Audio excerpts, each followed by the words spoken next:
Finding inner peace and freedom means that we have to make peace with our past. Regardless of how painful and difficult those memories and experiences were, it's not about sweeping them under the rug and pretending that they didn't happen.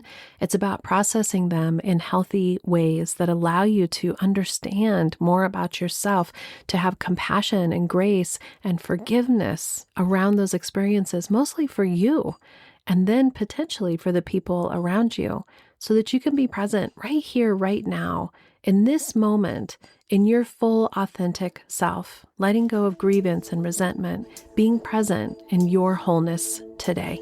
Enjoy the episode. Welcome to the Recover Your Soul podcast, a spiritual path to a happy and healthy life. My name is Reverend Rachel Harrison.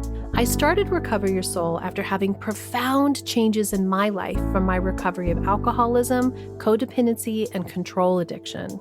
I was guided to share the tools and principles of spirituality and soul recovery to help others transform their lives as mine was transformed. For us to overcome external circumstances, we need to turn the attention to ourselves, focusing on our inner change and healing. Positive results in our lives will follow. Welcome to the Recover Your Soul podcast and community. I'm Rev Rachel. Thank you so much for spending your time with me here today. I hope that this is something that helps you remember your wholeness. I hope that these podcasts and this community is reminding you of the incredible beauty that you are and how complex it is in this world, but that you have a choice, that you can make a decision to step into your own soul recovery. You can make a decision to follow a spiritual path to a happy and healthy life.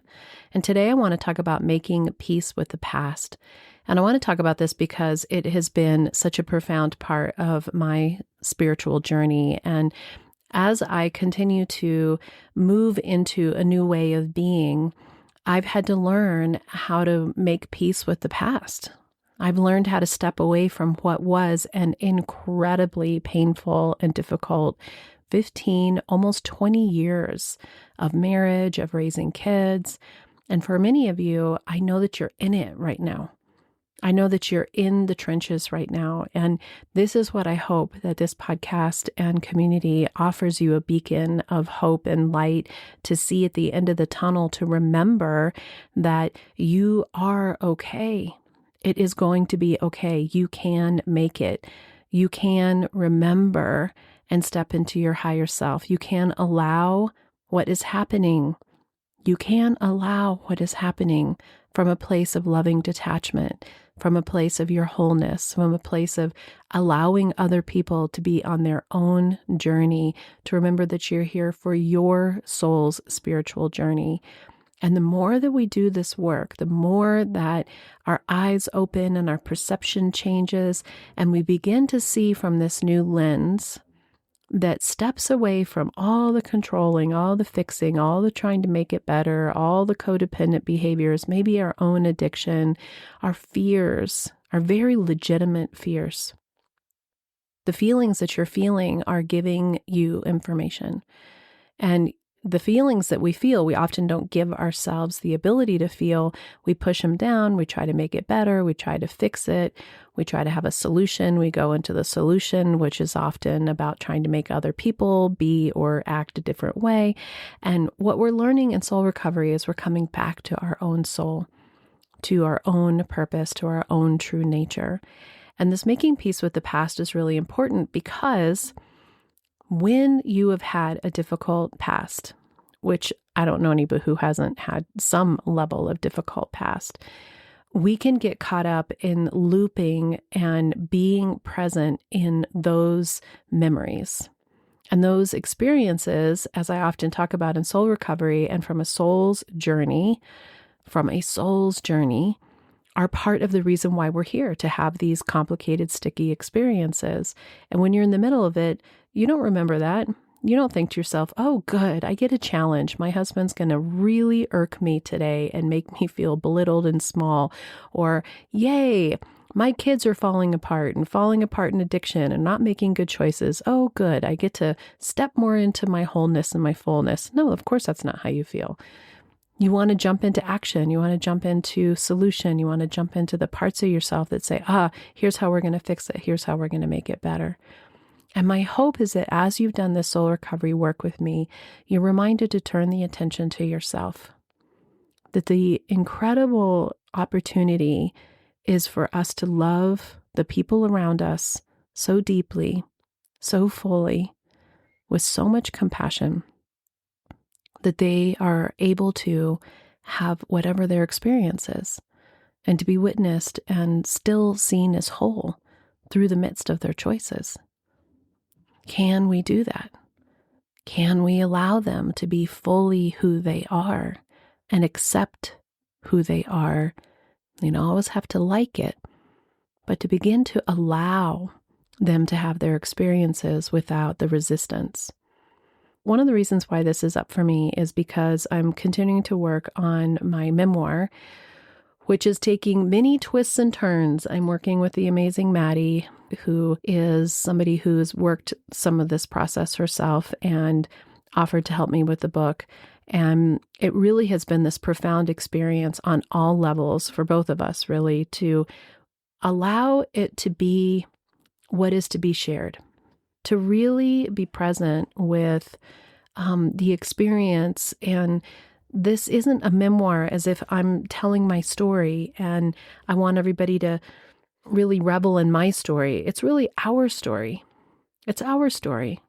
We all have been through so much. And as you've shared with me in your feedback about this podcast, my willingness to talk about my life, my husband, my kids, my experiences, my beliefs, and everything that came up from my childhood gives you ways to look at your own life. And so this book is something that I really want to be as raw and gritty, that you can reflect and see the grittiness that I've had in my life, and at the same time be inspired, hope, reminded that you can make it through, that you can do this, that there is indeed a process that you can walk through to remember your wholeness, to let it all go. But it's also meant that I have to go back, as I've mentioned in other podcasts, and revisit a lot of the memories and the feelings that I had tucked away and have had to tuck away and stand in this new presence of who I am today, to be able to maintain my marriage with Rich, who was indeed really painful and difficult for a long, long, long time. And I was reminded of this as I've gone back and reread my journals and done recordings of them. So we have transcripts for the book. And what it reminded me of, and what I really wanted to talk about, is there is this propensity for us to rehash and relive the story, the painful stories.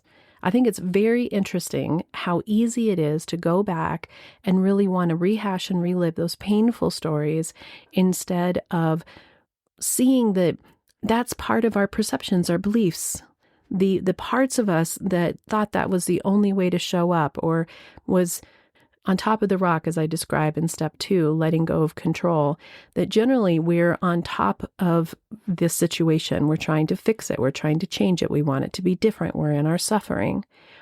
And underneath is actually all of our soul's experience and our soul's journey and our soul's exploration and our remembering and our ability to have these profound experiences, as painful as they may be.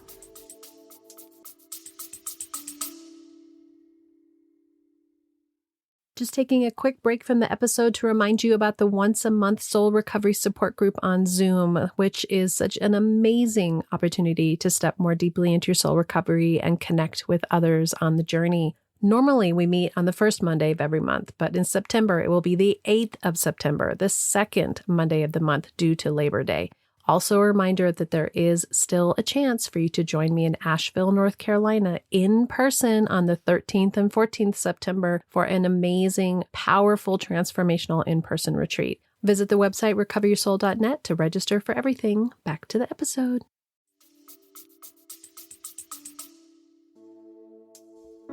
Are you ready to step into your soul recovery? Visit the website recoveryoursoul.net to learn more about the 9-step soul recovery process. I hope that you'll join us the first Monday of every month for the free soul recovery support group on Zoom, where we learn more about soul recovery and connect with each other. If you'd like to work directly with me to move through the 9-step soul recovery process, I'm here for you, but you can also choose to work the steps on your own with individual modules intended to support you to work at your own pace and on your own time. And if you want even more soul recovery, join us for the Recover Your Soul bonus podcast for Patreon members and Apple Podcast subscribers, where I interview amazing people sharing soul recovery tips for us and also do spiritual book studies. You can also find daily inspiration on Facebook and Instagram and join our private Facebook community. Visit the website for more information, links, and registration for everything. Back to the episode. And when I look at our life now, and I go back and I read through those journals, if you've listened to this podcast at all, you know how incredibly painful and difficult it was. Basically, starting from the time that I was pregnant with Bodhi, Rich started a project up in the mountains, building a cabin for my mom, actually, doing his life dream. And in that part, he stepped into his alcoholism in an incredibly deep and profound and difficult and painful way.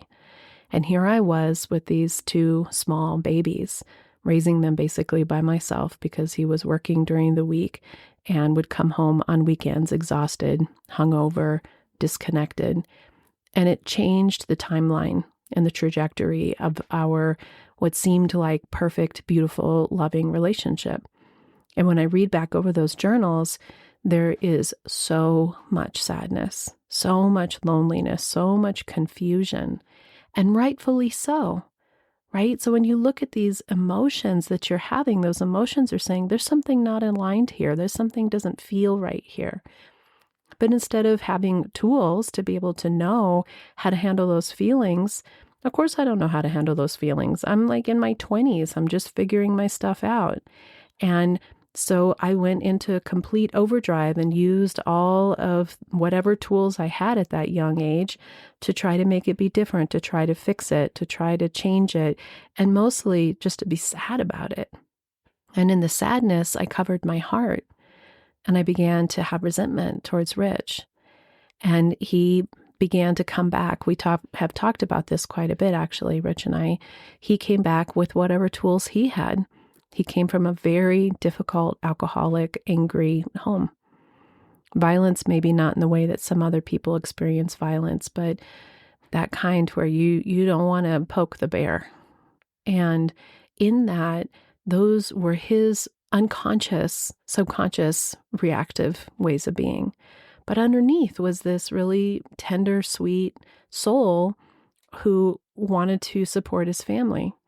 Well, when I read the journals, it's interesting to really see how, and this is what I really want to describe in the book, and I hope that I can eventually do it. We're resetting again to, it's got to be just right. It's got to really share this part. There's 2 parts of us. There's always 2 parts of us. There's our higher self, our soul, that is always whole, always awakened, always present with spirit. It is unfaulted. It is pure. It is light. It is this energy that is glorious and divine and beautiful. And that essence comes here into this body to have an experience, to be fully immersed, to forget as soon as you come in that beautiful essence of who you are for the most part, and to step fully into this wild ride of humanity experience. Very complicated, very sticky, very full of all kinds of stuff that happens from how our brains work. We step into a conscious brain that has a system that has been slowly developing over time. And so when you're in that world of the forgetting, the asleepness, that's when we get all caught up in the perception and the reality in which we choose. And it becomes very complicated because we're trying to control what's uncontrollable. Step 2 in soul recovery. We're powerless over every single thing outside of ourselves. So if you look at my photo albums, you see a life that was beautiful. You see two people that loved each other very much, and we absolutely did. And you see us with drinks in our hands, having a great time. And you see us taking the kids to skate parks and on trips and all the things that we absolutely did that were really fun. Beautiful birthdays and Christmases. For the most part, there's always this joy that's intermixed with the complexity of being a human being. And then there's the part of us that is underneath not knowing how to process or feel the feelings that we feel and experiencing very tumultuous, difficult situations, huge fights, violence, upset, grievance, resentment. I was thinking about how incredibly difficult it was in the years when Alex was really struggling. And he started having a hard time in middle school. And the reason why he was having a hard time was multifaceted, right? He's got his own karma. He has his own situation. He has his own belief systems about himself. He struggled with Rich and how Rich responded to him, and that affected his psyche and his soul in the way that it was. That's their soul contract. And then in addition to that, he is a super sensitive. And so he took on the energy of a slightly dysfunctional, or lot dysfunctional, alcoholic home. And it came out in ways that were difficult for us. And so then we put all of our energy into him as if he was the problem. We defined him as the problem. We called him the problem. And so in middle school, he started finding ways to be able to act out the feelings that he was feeling. And by the time he got into early high school, we were in blown out, full on crisis mode with drugs, with skipping school. He had to go to truancy court. Eventually, it was truancy. It was going to be detention for him, or he had to go to rehab. And we sent him to residential rehab for 5 months. And we thought that would fix him. But it didn't, because we were still a system that was broken. And so when he came out of that, it just got worse for him. And then he got in legal trouble. And I read the journals about those times and how much in conflict Rich and I were about how we were handling it, what we thought about it. We separated for a year during that time. And everything that I think about during those times had so much complexity and so much pain. And what I watched in myself as I reflected on my journals and how I felt was this constant desire for me just to make it better for everybody. And of course I do, because I love everybody and I just want us to be happy. But in the midst of it, I was losing myself. Over and over and over, I'm writing in those journals about how I'm losing who I am. I don't know who I am. I don't know how to allow myself to be loved. I don't know how to love. I don't know how I failed so much. I wrote over and over about failure. How did I mess this up? And then you see that there's a belief in there that it was my job to make sure everyone was okay. And as I went through my soul recovery process so gently and kindly and interestingly over the last 7.5 years, those painful memories have been able to loosen their grip. And this is the part about making peace with the past, is it's about not trying to think that I wish I could go back and make it different. Those journal entries where I'm saying, I just wish I could do a do-over, makes so much sense, right? Because there's a lot of timeline switches and changes and crossroads that we hit in those moments when we're making those decisions.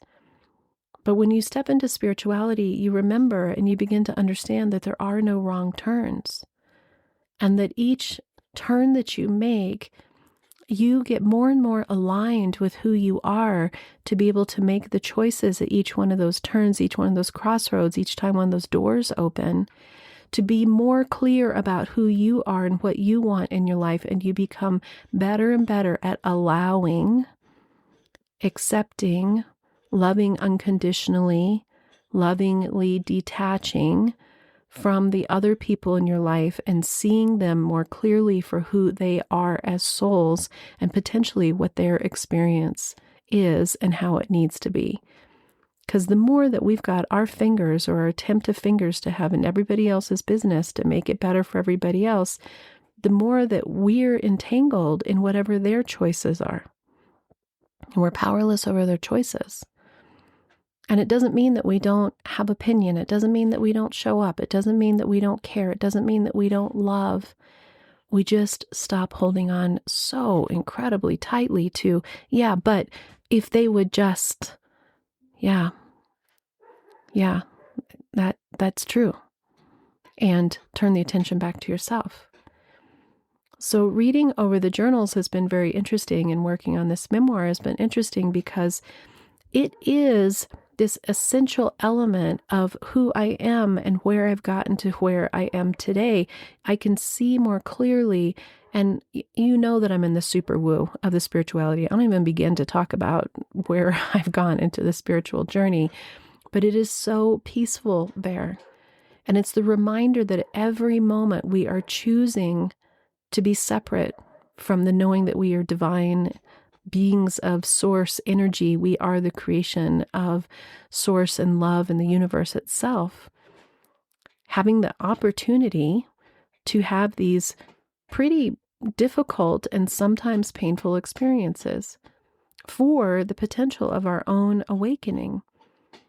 And when we remember the true nature of who we are, we can look back on those experiences with compassion and deep forgiveness. Not the forgiveness like something happened to me that is wrong and you were at fault, but forgiveness for the pain that we were all in and the lack of tools that we had and the way that we dealt with it that wasn't ideal. That kind of forgiveness opens up a level of compassion and grace for everyone involved. And you know that I'm still with Rich. So 33 years in, and when I go back and I read that really difficult truth of how hard those years were, and again, I'm never saying that someone should stay in their relationship or leave their relationship.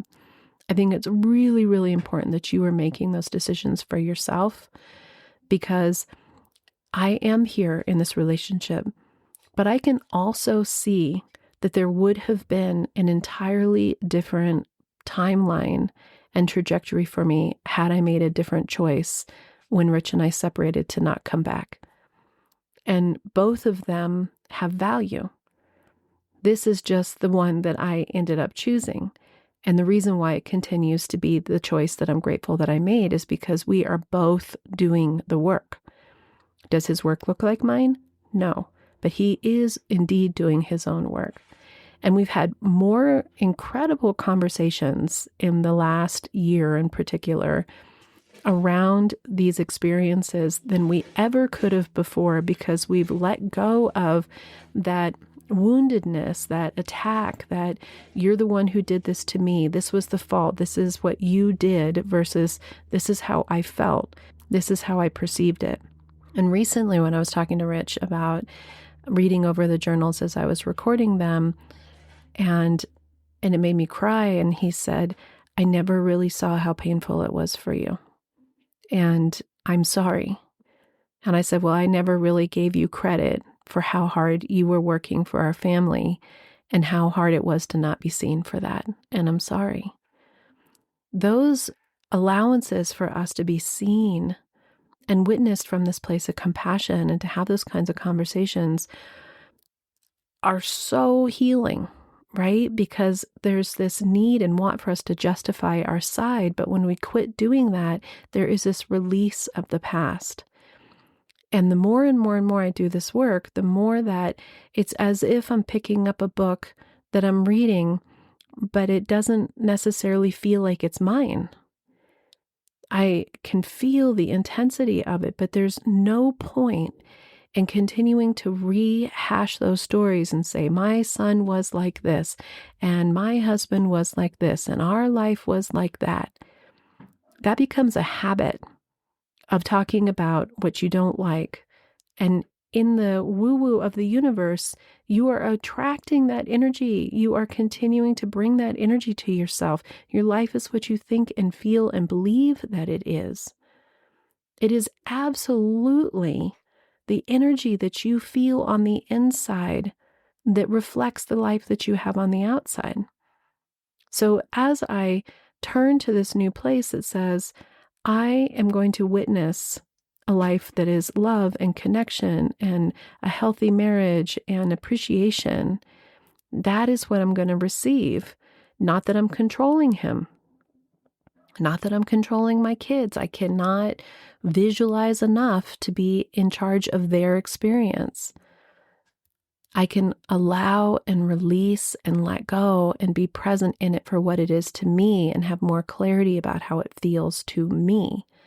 And I've said over and over and over again, and I'll say it again, Rich has asked, can you basically promise that we'll be together forever? And my answer is always no. I can't make that promise. That's not integritous. That's not genuine. That's not authentic. What I can say is I want to. I am 100% in today, and I want to be present with him and with my children in the human beings that they are today. I mean, the same thing. If I look back at Alex, at who he was, and I read how manipulative and angry, and I read violent episodes where he was threatening to kill himself, threatening to hurt other people. We had to call the police. I mean, we went through so much stuff. And if I get on the phone with him right now and that's who I'm talking to, I'm not going to see this beautiful young man with his new family who's making every effort to also release the past, to let go of those parts of himself that he has shame and guilt and sadness over, that he's healing. I want to encourage his healing. And when I allow Rich to be the person that he is working so hard to be today, then that's who I'm interacting with, because all you have is this very second, right here, right now. And when I go back and look at myself, an alcoholic, a control addict, a nag, a way control, you think that you're trying to be helpful. You think you're trying to be helpful by saying, here's what you should do. We've got to take care of this. This has to be different. Why don't you do this? That is not beneficial to anybody, because you're diminishing the power that people have in their own life. And then you're ultimately giving your power away by saying, I need you to be okay for me to be okay. But in the end, what we're really saying in all those situations is, as you're hurting, you show up in a way that is painful to me. But when you do your work on yourself, you recognize no one can make you feel any way. No one can make you do or feel in any way. The more sovereign you are in your own well-being, the more you work on your soul recovery process, the more you understand your subconscious and what are your beliefs and what are your stories, what are your patterns, what are your reactive mechanisms. And you begin to heal them, you begin to rewrite them, you begin to change your mindset, you begin to turn over to that connection with the higher power of your understanding and seeing your wholeness, being in your sovereign, most beautiful, light-centered self that can see the perception that everything actually is okay. Even when it doesn't feel or look okay, it's part of that person's process. It shifts and changes everything. And then I see that incredible journey that we all went through and how every single one of us is on the other side to some extent right now. Every single one of us, and my kids are on the other side way sooner than I was. I didn't get sober till I was 48 years old. They're 26 and 28. They're already ahead of the trajectory in which I was. But what if we can make peace with the past that doesn't involve the other people having to also make peace with the past, or that they have to be a certain way for it to be okay now? It really is this releasing and letting go of everybody's situation, everybody's story, everybody's location. We can't make anybody else heal, but we can stand more fully in our awakened state, in our wholeness, and reflect light and let go of the past. The Course in Miracles says the only thing that's real is love. When we are in pain, that isn't love. That's all of our perceptions. It's all of our fear. So it doesn't dismiss or diminish that those experiences happened or happen or are happening right now. But we have this choice that we can make at every moment to see it from our higher self, to release the pain, to let go of the story, to not be the victim. This is a slow and steady process, and I was going to read for you, as just a close, one of my journal entries from 2012. So this is over 10 years ago, and it was just prior to the separation that Rich and I had for a year. 6/18/2012. 18 years of marriage yesterday, and again, it's another year with struggle surrounding the day. I know this is not easy, and there are wonderful moments and great things about Rich. However, we're just different, and those differences are getting more and more pronounced. I look back over the years, and there's ongoing sadness. Can we overcome it? Can I overcome it? I just want to run. I know I do that so often, but at this point, it's all that's on my mind. That was just prior to my finally making the decision to give a break in my relationship, which ended up being a year of trying to work it out, where I asked for a divorce, and then in the midst of that, decided to give it another chance. There are no wrong turns, and our history has such value in us learning more about ourselves. But we don't have to carry it forward with this incredible depth of wound and suffering and pain. That is a choice that we make. But those feelings that you feel in the midst of the experiences are part of your soul's journey and experience, and they're important. And the more you actually just touch in on the feelings and ask yourself and your higher self and spirit to help you process and understand and learn and heal from whatever the pains and the sufferings are, the more opportunity you have to actually grow and be in Earth School and see this curriculum as your opportunity to be your full, whole, authentic self, and to know that there will always be challenge, but we can stop seeing it as a painful past. Be present here now in your awakened whole self. Until next time, namaste. Thank you for listening, and I hope that helps support your soul recovery process. Just a reminder that every Friday is the Recover Your Soul bonus podcast. This podcast is for Patreon members and Apple Podcast subscribers. And not only do you get an incredible interview or book study that comes with being part of that community, but your subscribing helps support this podcast and the Recover Your Soul community. If you want to listen to those bonus episodes but can't subscribe right now, do know that you can be a free Patreon member and have access for limited time to new episodes. Visit the website recoveryoursoul.net or check out the show links below for coupons and information for upcoming events. I thank you for sharing this podcast with your friends and family. I thank you for giving it 5 stars, and the reviews that are left bring tears to my eyes. I am honored to be part of your life. Together, we can do the work that will recover your soul. The Recover Your Soul podcast and its content is for educational purposes only and is not allied or representative of any organizations or religions. It's based on the opinions and experience of Reverend Rachel Harrison. Recover Your Soul claims no responsibility to any persons or entity for any liability, loss, damage, or cause alleged to be caused directly or indirectly as a result of its use. Applications or interpretations of the information represented herein. Take what you need and leave the rest.